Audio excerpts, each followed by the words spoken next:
عاشق شوید برادرها، خواهرها، عاشق شوید. زندگی به عشق است. عقل به آدم زندگی نمیده. عقل به آدم حساب میده چجور بهتر بخوره، چجور بهتر بخوابه، چجور بهتر پلاسیده بشه، چجور بهتر دلمرده باشه. عشق است که در درون انسان آتش زندگی و شعله زندگی را برمی فروزاند.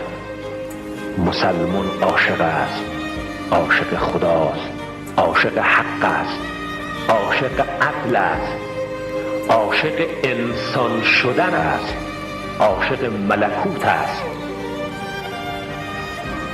و دنیا با همه زیبندگی ها و فریبندگی ها براش صرفاً میدان ساخته شدن و ره پیمودن به سوی آن معبود و معشوق جاودان.